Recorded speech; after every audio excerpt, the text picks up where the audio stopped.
keep this gravy train rolling. Now we're going to take a look at how to make a switch. And so what we mean by this is that when we press the button and release the button, it would turn the LED on, and another press would turn it off again. So think about it like a light switch, but now we're just going to do it with a single button press that allows us to do that.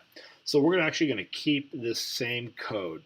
And we're just going to trigger some new changes by writing just a few other little things here. So what we're going to do here is actually what I'm going to do is I'm going to go here. Okay, so I just deleted the bottom part of our code. We can actually keep all this the same here, the same libraries, the same code that you just had, and our same variables. But what we're going to do now is, just like we talked about at the end of the last video, is what happens when we add our loop block. So we can write an infinite loop block, if you remember, by doing while true. Okay, and remember we have to have the colon after true. Okay, while true. Now you see it automatically indents, which is really helpful because indent is a huge piece of Python, and it's where most people make most of their mistakes. And so what we're going to do now is I'm just going to add that button, wait for press again.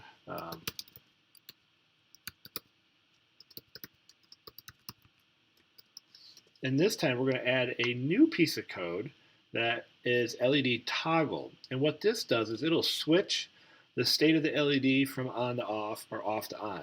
And it's because this is in a loop, it'll do this each time the button's pressed versus like just one time like we had in our previous video, then having to run the code over and over again. Now this will just keep this going. So we'll go ahead and write that, and we're going to write it as LED.toggle. All right, and then the last bit of code that we'll put is just sleep for a half a second here. So we're going to go to sleep, 0.5. There we go. So now with this code, let's go ahead and run this and see what this does for LED here. So let's go ahead and I'm just going to save this code, and then I'm going to go ahead and run it. And what you should see now is something like this. Let me go ahead and lift this up here. I press the button.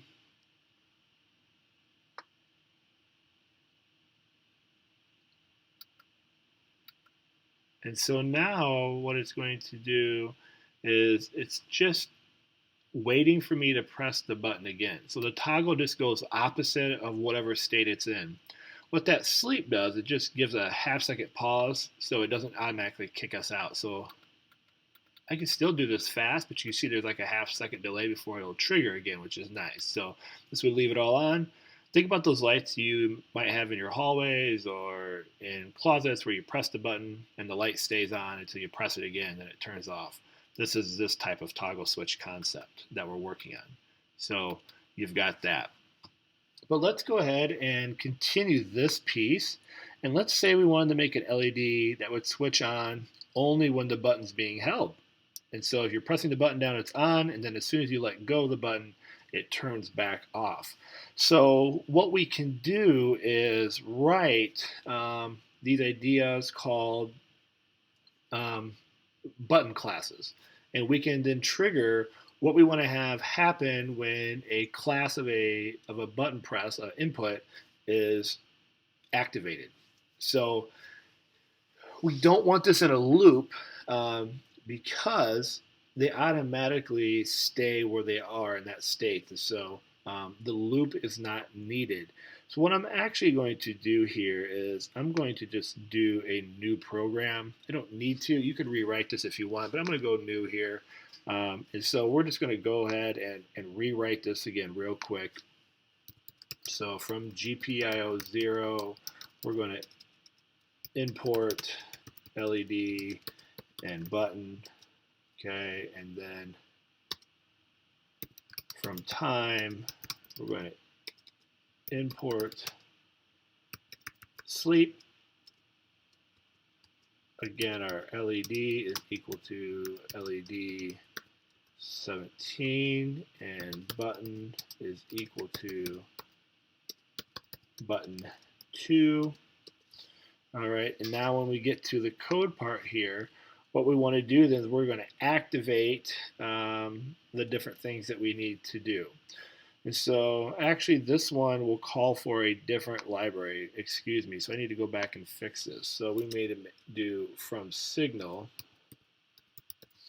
we need to import the pause. So apologies for that one, but that happens. And now we're going to go to two different classes or states of our button. Okay, and so the way we do this here is in the actual code now, button when pressed. Okay, we want our LED on. Okay, and then we will do the same thing, and this time the code is button dot when underscore released equal LED off. So let's go ahead and save that as button LED on off.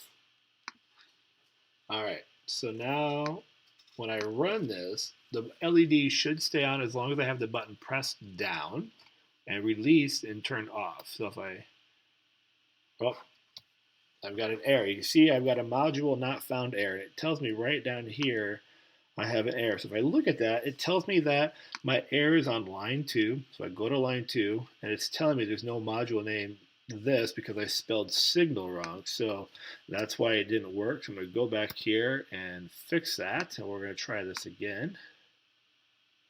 Okay, it looks like we're in good shape this time. So now if I press the button, well, we have another error, don't we? Oh, look at, I didn't read it properly. Line 5. You probably caught this error before when you were watching me type. I have a minus sign instead of an equal sign. Okay. Third time's the charm, right? Let's see what we got here.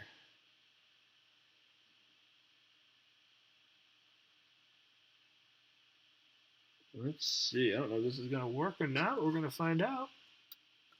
Nope. So I need to take a look at what I've got here in my code that isn't working.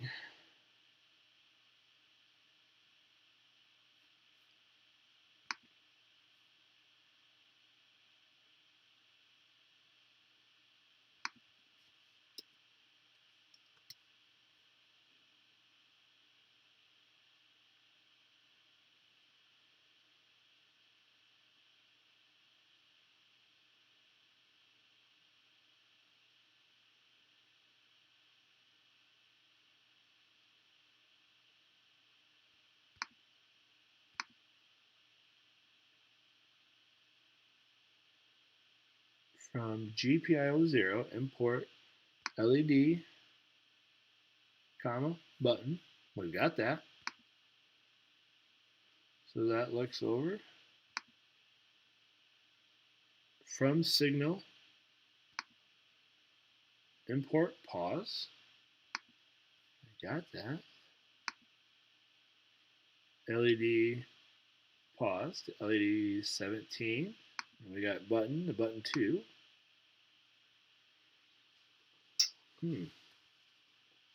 Button when pressed equals LED on.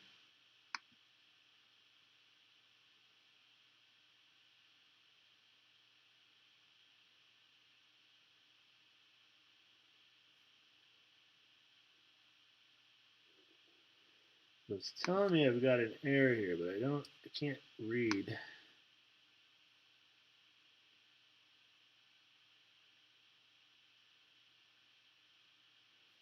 Can you see my mistakes here? I'm looking at this and I'm not seeing it. It says instead of, looks like we need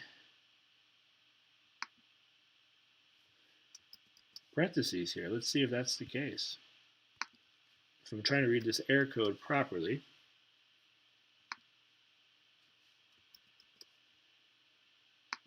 Let's just see what happens here. I don't know. Let's run this. Nope. So that didn't work.